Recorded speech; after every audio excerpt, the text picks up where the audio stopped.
Among the 10 crew members aboard a B-17 bomber, there was one position that filled airmen with absolute dread, a job that many considered the most dangerous assignment in the entire aircraft. Take a look at the underside of this plane. Hanging there is a spherical metal capsule, completely isolated from the rest of the crew. This is where a ball turret gunner spent his mission, trapped inside a cramped sphere just 4 feet in diameter, in freezing temperatures that could plummet to -45 degrees Celsius. To fit inside, the gunner had to curl up in an extreme fetal position, operating to heavy machine guns while aiming between his own knees. But extreme claustrophobia and frostbite weren't his greatest enemies. His worst enemy was the turret's design itself, because inside that cramped space, there was one vital piece of equipment you wouldn't find: a parachute. If the aircraft was shot down, the ball turret gunner was the last person who could escape, if he was lucky enough to escape at all. This is the story of why being a ball turret gunner was one of the most nightmarish jobs of World War II. The Flying Fortress and its fatal flaw. In the early days of World War II, the United States Army Air Forces had a point of pride: the Boeing B-17, a revolutionary strategic bomber bristling with a dozen 50 caliber machine guns protruding from nearly every angle. And impressed, journalists dubbed it the Flying Fortress, a name that sounded powerful, formidable, invincible. Unfortunately, that name concealed a bitter truth. This fortress had one fundamental design flaw, a weakness that proved absolutely fatal. Look here, at its belly, completely exposed. Experienced Luftwaffe pilots quickly discovered this blind spot. Their tactic was simple but brutal. They would fly beneath the B-17 formations, safe from the guns mounted in the nose, tail, and top of the aircraft. Then they would fire straight upward, destroying the aircraft's most vulnerable underbelly. For American crews, this was a nightmare scenario. They were being shot at and couldn't shoot back. The desperate solution: Boeing's engineers were clearly in a panic. They had to close this gap immediately. Their first attempted solution was a remotely controlled turret, operated from inside the cabin. The idea sounded advanced for the 1940s, but in practice, it was a disaster.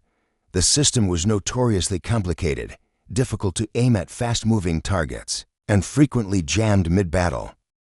America needed a more reliable solution. If remote technology failed, they had to return to the old way. They had to place a pair of human eyes and human hands directly in the heart of danger. Thus was born an innovation that would become a symbol of claustrophobia and terror: the Sperrieta ball turret, a sphere of metal and plexiglass designed to hang precisely in that blind spot, serving as both bait and retaliation. The cramped reality: if you saw a ball turret in person, one thing would immediately shock you: its size, only 4 feet in diameter. This extremely tight design wasn't a mistake, it was a technical necessity. Engineers had to minimize aerodynamic drag as much as possible. The larger the protrusion beneath the aircraft's belly, the slower the B-17 would fly and the more fuel it would consume. This technical efficiency, however, came at an enormous human cost. Consequently, this job was exclusively assigned to the smallest statured soldiers in the entire squadron. Even for the smallest men, entering was the wrong word. The more accurate term was wearing the turret. The gunner had to curl into an extreme fetal position, back pressed against the curved entry hatch, legs bent up to his chest, aiming his machine guns from between his own knees. This was a forced position they had to maintain for 8 to 10 hours during missions without respite. The entry procedure, operational procedures added another layer of danger. Gunners were strictly forbidden from being inside the turret during takeoff or landing. Why? Because the turret hung lower than the landing gear. If they remained inside, they would be the first to be crushed when the aircraft touched the runway. So they could only enter after the plane reached a safe altitude of around 10,000 feet. The process was entirely manual. Using a hand crank, the gunner had to rotate the turret to the entry position with the guns pointing straight down, which would open the hatch in the cabin floor. Only then could he drop himself into his metal cage, locking himself away from the outside world. Frozen hell at altitude. Inside, the environmental conditions were a frozen hell. The turret was nothing but a thin shell of aluminum and plexiglass with no heating or insulation. At cruising altitude of 25,000 feet, outside temperatures dropped to negative 45 degrees Celsius, and inside the turret was barely any warmer. The only thing keeping the gunner from frostbite was an electrically heated flight suit. If that power failed, he would freeze. But the biggest problem at altitude was oxygen. The turret was designed to rotate 360 degrees, meaning it couldn't be connected to the aircraft's oxygen system. The hose would tangle and break. The solution was a separate oxygen system. The gunner depended on portable oxygen bottles mounted inside the turret. The problem: one bottle only lasted about 2 hours. If the mission ran longer, he had to depend on the waste gunner above to open the hatch and replace his oxygen supply, possibly in the middle of intense combat. All these physical torments, the painful fetal position, complicated entry procedures, and thin freezing air had to be endured even before a single bullet was fired. For scenarios of death, all that physical suffering was just the appetizer. The true horror of this job began when the enemy appeared. There were at least 4 scenarios where a ball turret gunner had almost no hope of survival. Scenario 1: most exposed target. The ball turret's position hanging beneath the aircraft made it the most logical target. Flak, anti-aircraft artillery, exploded from below. And as we know, German fighter pilots deliberately attacked from below, right at the blind spot this turret was meant to defend. Simply put, the ball turret gunner was the first to greet the enemy, protected only by a thin layer of aluminum and plexiglass, materials never designed to withstand the barrage of 20mm cannon fire or flak shrapnel. They were the most exposed bait. Scenario 2: system failure. The next danger came not from the enemy but from the aircraft itself. The turret was powered by electricity and hydraulic systems. If the plane was hit and lost power, or if the hydraulic system was damaged, the turret would die. The gunner would be trapped. He couldn't rotate the turret to the exit position to open the hatch. He'd be locked inside his metal sphere, a passive passenger while his aircraft burned or plummeted thousands of feet to Earth. Scenario 3: belly landing.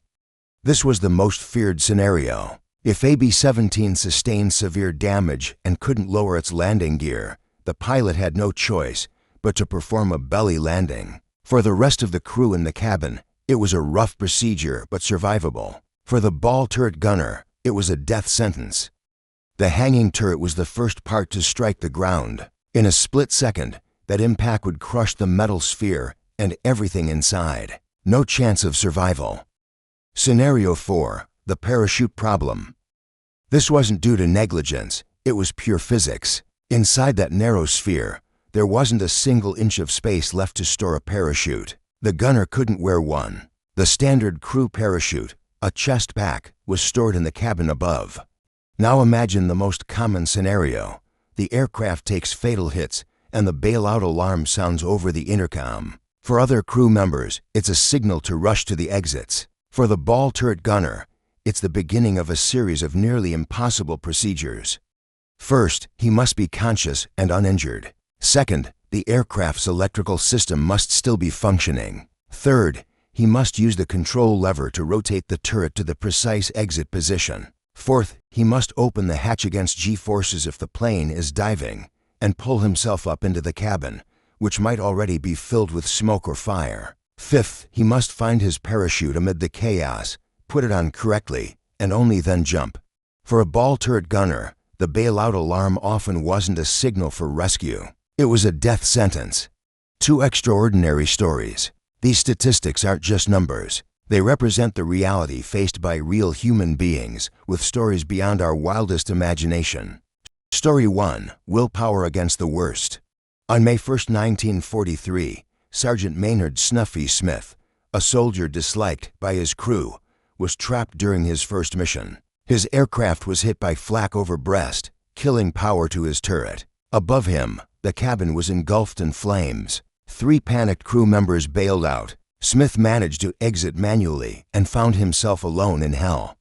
For 90 minutes, he single-handedly did 3 things: fought the fire, even using his own urine when the extinguishers ran out, gave first aid to the wounded tail gunner, and jumped between two unmanned waist guns to fire at enemy fighters.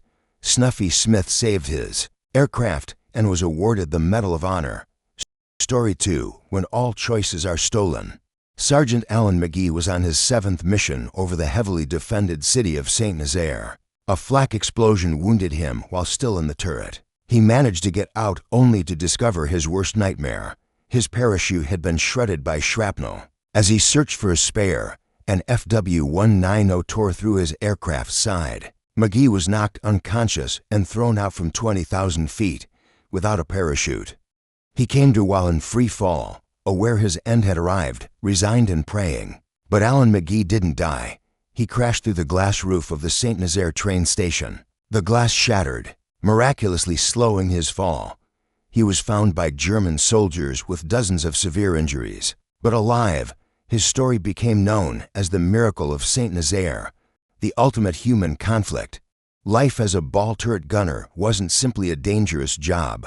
It was a unique form of psychological and physical torture in the history of warfare. It was a layered conflict, not just human against human, but human against machine, against the turret design that imprisoned them. And most crucially, it was a battle of human against probability, against statistics and fatal scenarios that seemed to stack relentlessly against them. The stories of Maynard Snuffy Smith and Alan Magee represent two extreme sides of the same coin. Smith was an anomaly of sheer willpower who beat the worst scenario. Magee was an anomaly of pure miracle who defied the laws of gravity.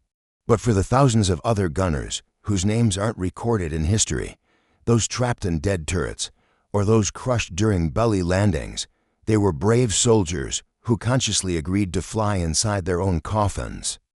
What do you think? Share your thoughts in the comments below.